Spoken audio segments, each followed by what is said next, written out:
Hi, I'm Femi. Okay, you're watching a packed episode of The Stream. We have 3 stories in one show.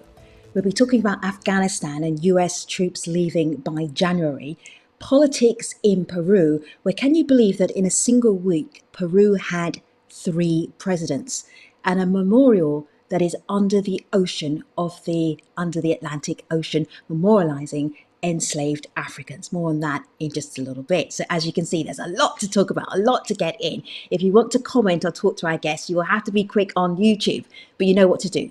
Jump into the comment section and you too can be part of the discussion. So we start in Afghanistan, when by January 2021, 2,000 US troops would have left. What could possibly be the impact of this? Have a look, have a listen. When the foreigners left, they did not leave equipment like weapons, vehicles and other military equipment that we needed. We are in urgent need of heavy weapons like artillery, mortars, cannons and ammunition. If we have all these heavy artillery with us, we will be able to defend our country in a better way. The base commander says the Taliban often attacks the base from the mountains, day and night. The base is only 11 kilometers from the border with Pakistan, from where he says Taliban fighters can slip into the area. Well, Zala, it's good to have you on the stream. Will you tell our stream viewers who you are and what you do? Hello, everyone. Orzala Nemat. I am from Afghanistan, and I'm leading a research think tank in Kabul. I'm social scientist by training. Uzala, how would we know if we were in Afghanistan that US troops, a big contingent of US troops, were preparing to leave? What would we notice that might be different? Well, as a matter of fact, for the majority of Afghan population, nothing really is different, because Afghans have been the main target or main victim of this war, from younger generation to older to children. Everyone is affected by this war, and in the presence of troops and the presence of thousands, hundreds and thousands of troops, we had the same situation. So the departure for an average Afghan is not going to change the story. However, the presence of the international military forces is a balancing force within the region. It gives Afghanistan a level of per se authority in comparison to its nuclear neighbors like Pakistan, like Iran, or like India, and so forth. So I'm just looking at this headline here, and this is from mid-November. US announces plans to cut troop levels in Afghanistan, Iraq. Now, this idea of reducing the troop levels, this is not new, but the idea of doing it literally moments before there's going to be a new US president, that seems strange from the US side. From the Afghanistan side, how do you unpack that?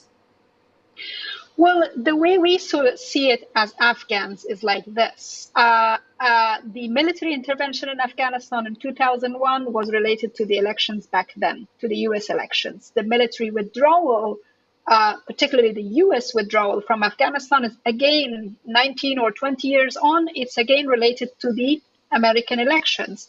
So we understand that there has been a rush, there has been a sort of a pressure by taxpayers, by those families of the soldiers, of why our children, our sons or daughters are going to be killed there.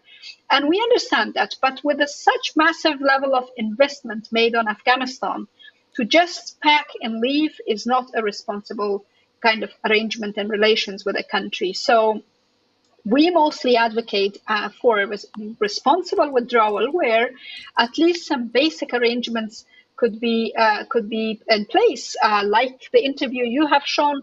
What worries us as Afghans is a chaos, and we are old enough, unfortunately, being from the war generation, to remember that 90s, when the Soviets have left Afghanistan, we fall into a civil war or a regional war, and we can see that now if that such kind of withdrawals is not done in a responsible way, in a gradual way, in a way that it enables the Afghan state to stand on its own feet, it can cause and fall us back and push us back to the same horrors of the past. It's another story that caught my eye, and on Al Jazeera, on AlJazeera.com, we framed it as an alarming pattern. Second Afghan journalist killed in a week. This is Elias Dayi. He was a radio journalist. He was an international radio journalist, and we also caught some video of and I'm just going to warn you because this is really disturbing. He was killed in a car bomb. So you see the destroyed car, and then you hear from one of his relatives talking about his assassination. Let's have a listen.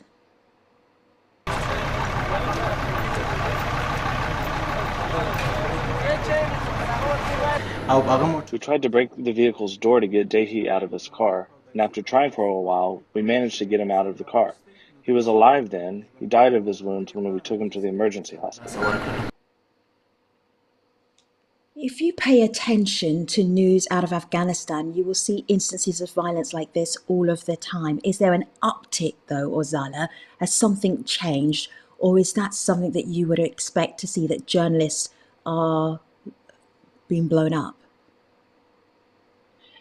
Unfortunately, in the most recent, in the month of November, Elias Dayi was the second journalist. And since he was killed and assassinated in Helmand province, in Kabul, we had another incident involving another journalist either mysteriously killed or died of something like an incidental. So unfortunately, the civilian casualties is on the rise. Despite the US-Taliban deal in February this year, we haven't seen any changes. This year has been full of stories.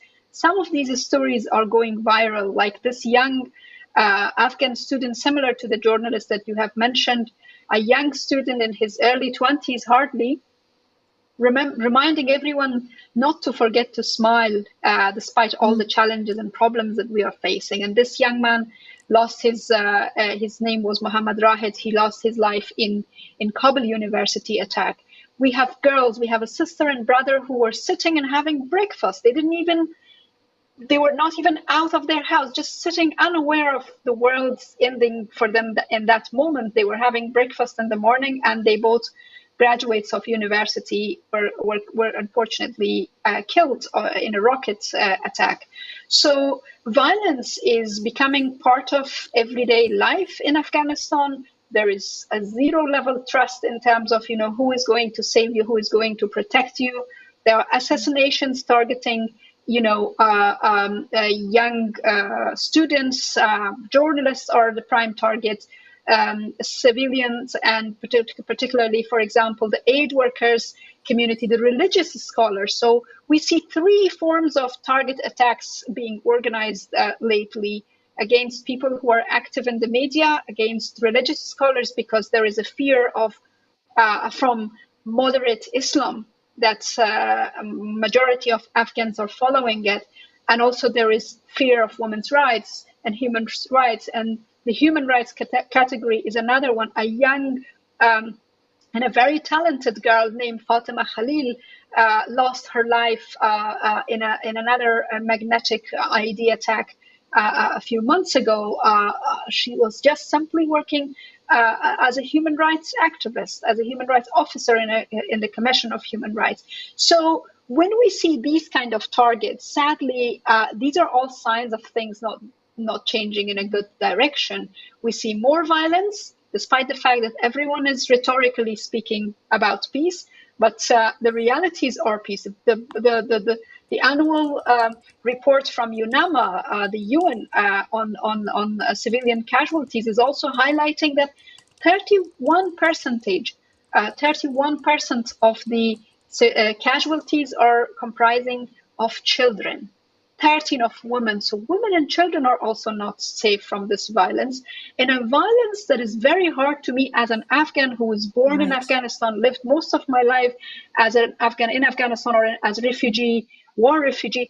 I find it very difficult to explain to the future generation what this war is about. Who are we fighting and for what reason? And yet, every day, sadly, we are losing lives. Ozala, I have some questions for you in YouTube, and people are curious because almost I think sometimes there is this fatigue from people hearing about Afghanistan. in terms of the news. It's almost like they don't hear it, they don't see it anymore because there's so much violence and conflict. And I want to share some of these thoughts with you. And I'm really okay if you disagree vehemently. So Amanaf Iran asks, is there going to be a transitional process? How are the troops going to hand over power to the Afghan army? What is the planned process for removing troops? So how is this going to happen? How do you have 2,000 US troops leave the country? Is there a vacuum in security? What happens? Exactly. This is what we are fearing. There are 2,500 troops that are planned to remain, to be withdrawn from Afghanistan. In addition to the US troops, there is also a NATO base in Afghanistan, in Kabul at least, the Resolute Support. And they have a very clear mandate of training and mentoring the Afghan national security forces.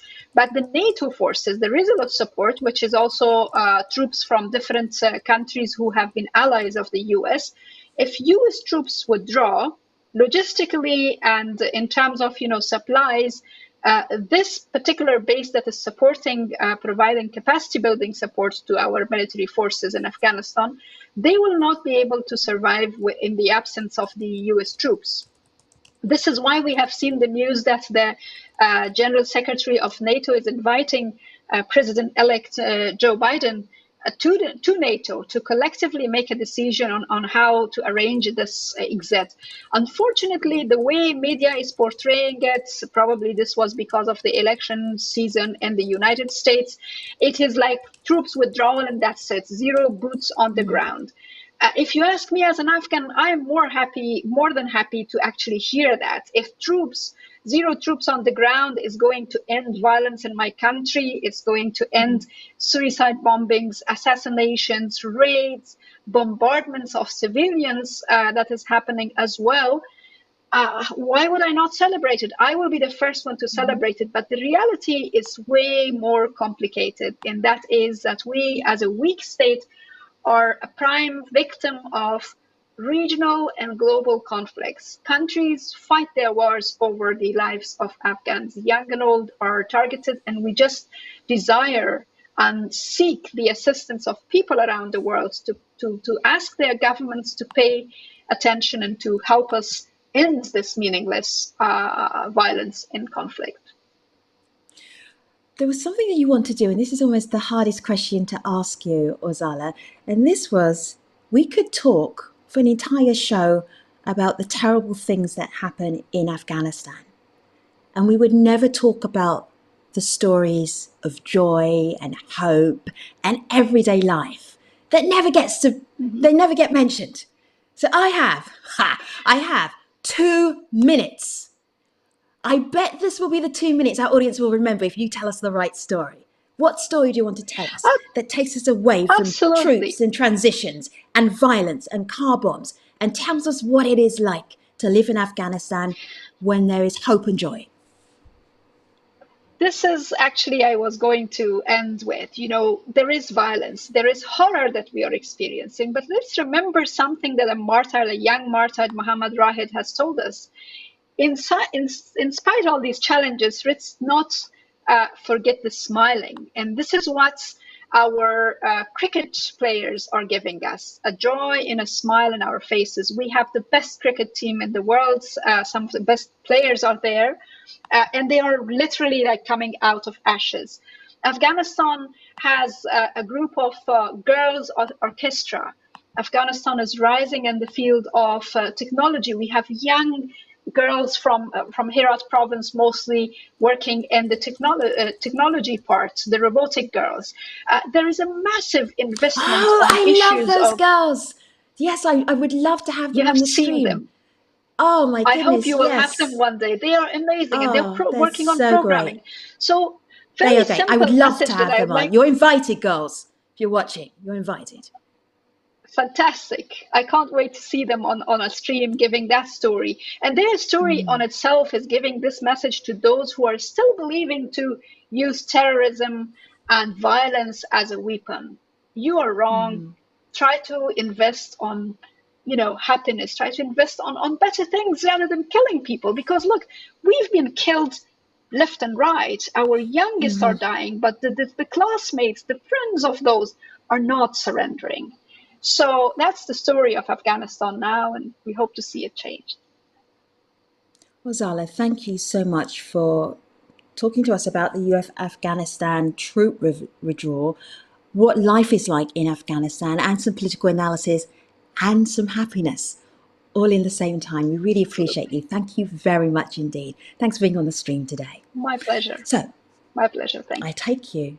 You're so welcome. I'm going to take you from Afghanistan to Peru, where in a single week, Peru has had 3 presidents. Young people are taken to the streets. They are asking for reform. Earlier, we spoke to Martin, and this is what he told us.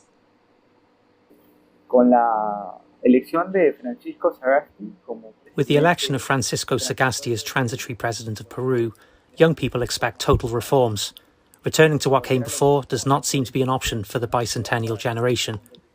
A good percentage of them demand a change of constitution, especially the economic chapter.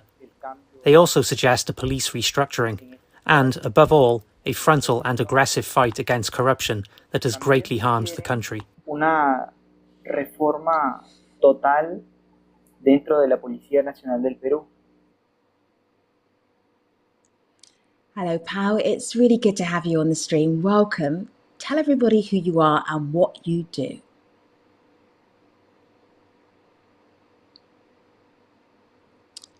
No, we don't hear. Okay. Yeah. One more time. Yes, the audio was missing, but we saw you, but we did not hear you. So I will do that one more time. Hello, Okay. Pau. Great to have you on the stream. Tell everybody who you are and what you do. Hello.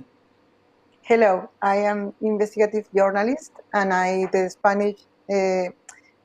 the correspondent of the Spanish newspaper ABC in Peru, and I am a writer too.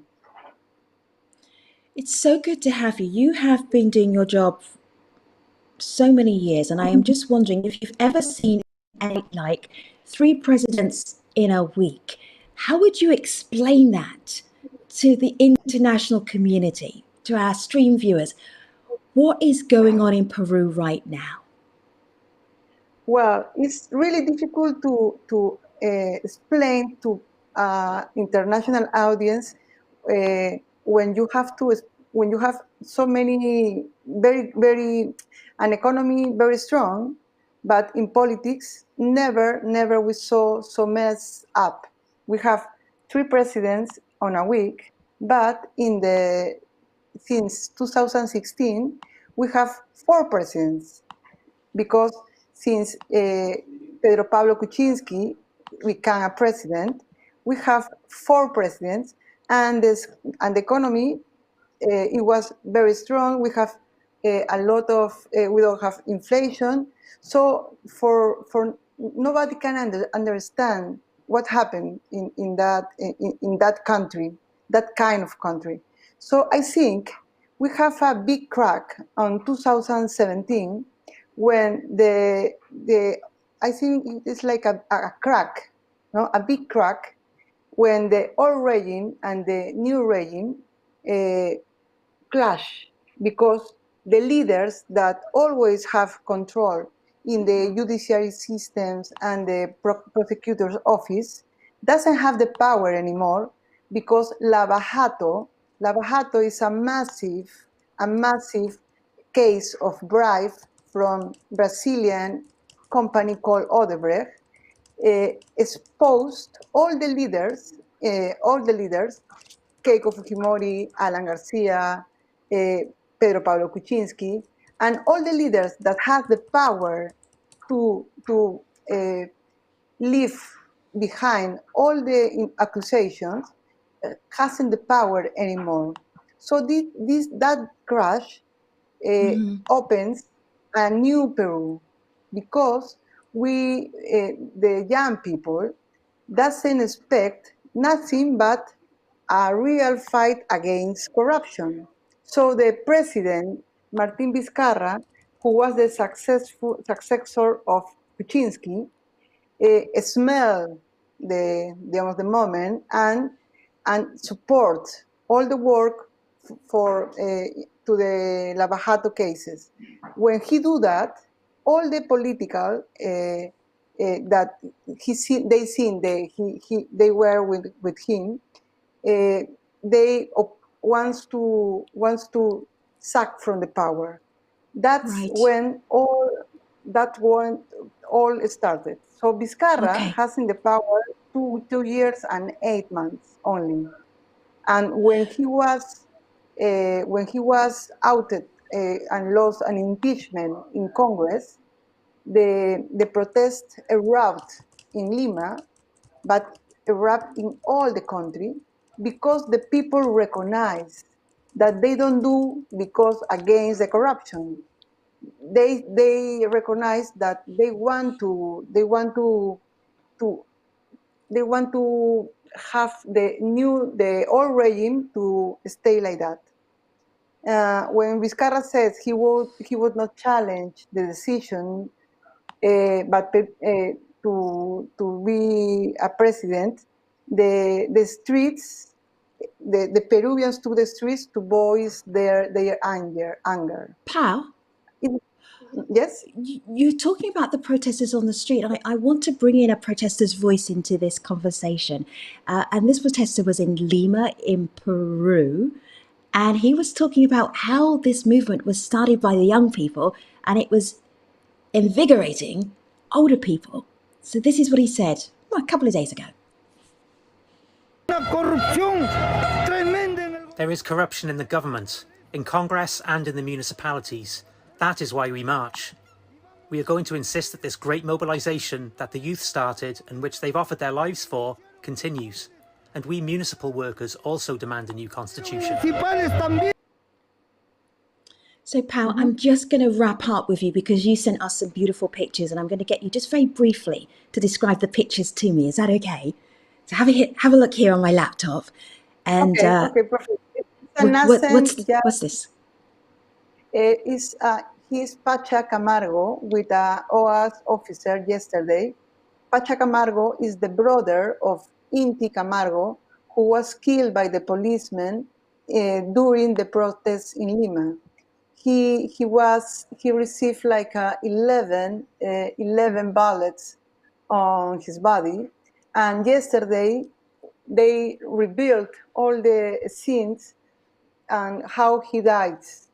And the brother has recovered all the videos from the moment that his brother died. So it was a moment very, very emotive because Brian, very emotional, of course. Yes, this is Inti Camargo and Brian Pintado has the two students who were killed by the policemen in Peru, in Lima. Right. So Pal, thank you so much. I really appreciate you brought photographs, you brought analysis from Peru, and we really appreciate that. Thank you. We're going to wrap up. Yes, something. Yeah. I'm going to wrap up and say thank you very much for being on the stream today. There's always more to talk about, and we would love to have you back another time. Pal, thank you very much for helping us understand the politics in Peru.